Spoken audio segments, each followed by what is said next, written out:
ایک تیر اور ایک دعا اور پھر تاریخ بدل گئی۔ حضرت سعد بن ابی وقاص کی شجاعت۔ سوچے میدان جنگ ہے، دشمن سامنے کھڑا ہے اور ایک شخص ایسا ہے جس کے تیر صرف نشانے پر نہیں لگتے بلکہ تاریخ کا رخ موڑ دیتے ہیں۔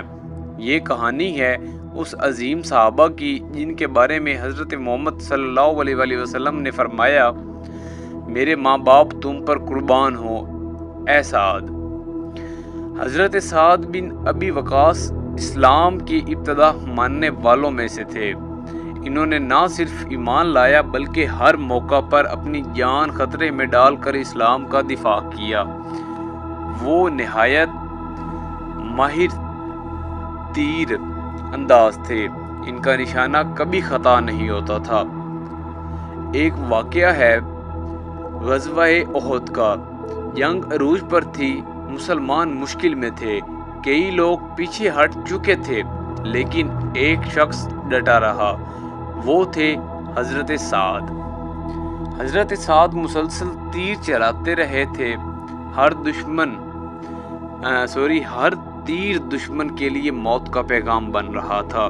اسی دوران حضرت محمد صلی اللہ علیہ وآلہ وسلم نے خود انہیں تیر پکڑائے اور فرمایا، اے سعد تیر چلاؤ، میرے ماں باپ تم پر قربان۔ یہ الفاظ کسی عام شخص کے نہیں تھے، یہ عزت صرف سعد کو ملی۔ دشمن نے ایک خطرناک حملہ کیا، لگ رہا تھا سب کچھ ختم ہو جائے گا، لیکن حضرت سعد نے ہمت نہیں ہاری۔ انہوں نے ایک کے بعد ایک تیر چلائے اور دشمن کی صفوں میں ایسا خوف پیدا کیا کہ وہ پیچھے ہٹنے لگے۔ روایت میں آتا ہے کہ ایک دشمن مسلسل آگے بڑھ رہا تھا، وہ مسلمانوں کے لیے بڑا خطرہ بن چکا تھا۔ حضرت سعد نے نشانہ لیا اور ایک ہی تیر میں اسے گرا دیا۔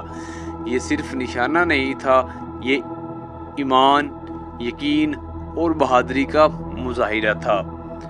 حضرت سعد کی ایک اور خاص بات، ان کے بارے میں نبی کریم صلی اللہ علیہ وسلم نے دعا فرمائی، اے اللہ سعد کی دعا قبول فرما، اور ان کے تیر کو سیدھا نشانے پر لگا، اور یہی وجہ تھی کہ ان کا ہر تیر ہدف کو پاتا تھا۔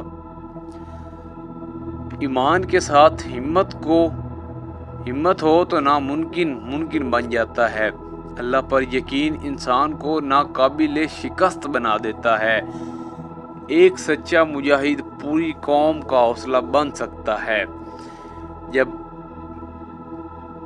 جب میدان ختم ہوا، لوگ حیران تھے کہ ایک شخص نے اکیلے کتنی بڑی تبدیلی پیدا کر دی۔